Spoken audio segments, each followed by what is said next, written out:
How to Train Your Dragon. The reboot of this movie just came out today, June 13th. This movie was announced around 2 years ago. I remember the casting for this movie was announced. Mason Thames is playing Hiccup. I remember when he was first cast in The Black Phone. I thought he was really good in that movie.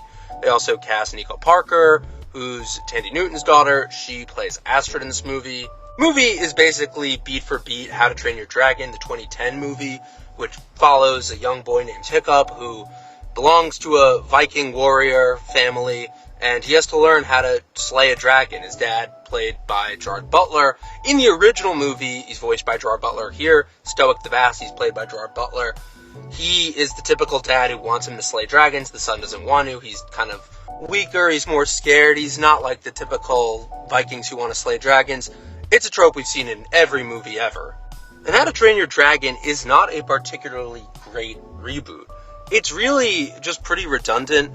I didn't think the first movie was great at all. Obviously, watching How to Train Your Dragon as a kid is a great memory for me, and I really love that movie. But this movie is just not great. And I feel as if maybe there's kind of a built-in bias to this movie because I kind of went into it knowing it's a reboot. I know the story. Same with Lilo and Stitch. I kind of knew what I was getting before I even walked into that movie. But honestly, with Lilo and Stitch, I had a little bit more fun. Because with Stitch, there's a lot of variables. He's just a fun character. The animation with Stitch is fun. There's just more you can do with him. Toothless is kind of a quiet dragon that doesn't really do much. It's good they didn't change the design much, but there's nothing really new here. And that, I think, is the biggest issue with this movie. If I was someone who really didn't give a shit, I didn't care about my movies, I would probably say this was fine. It just offered nothing new to me. And it was so ugly to look at.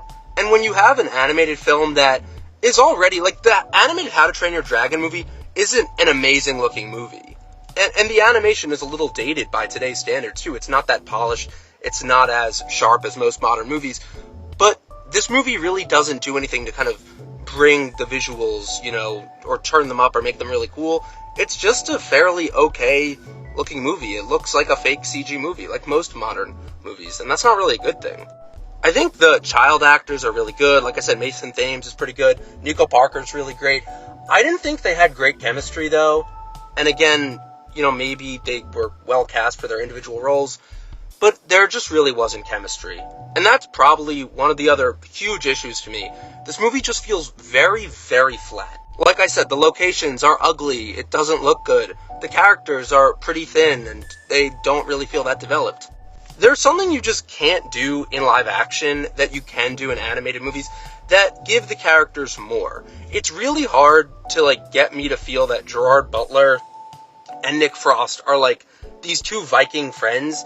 It just does not feel real. To me, they feel like two guys wearing costume, doing a monologue. It feels very artificial because I know what the source material for this movie is. I've seen the animated movie, and I just don't think kids are going to like this either. That's not just me.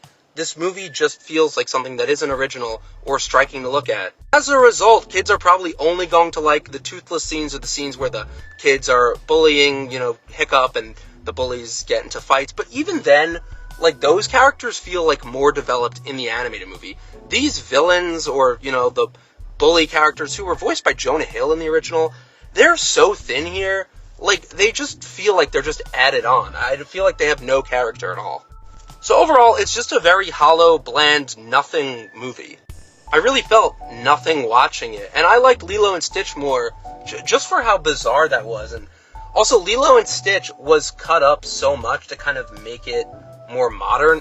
How to Train Your Dragon just feels less fun, because it's like they sucked the soul out of this movie. It's the same exact movie, just uglier. At least Lilo and Stitch had just some bizarre creative choices that made it interesting to watch.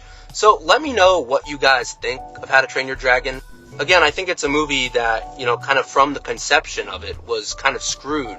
I don't think it's a movie that, the actors really could have saved, the visuals could have saved. It just was a boring movie that wasn't that interesting, and it looked ugly, so I don't think it's going to be that memorable.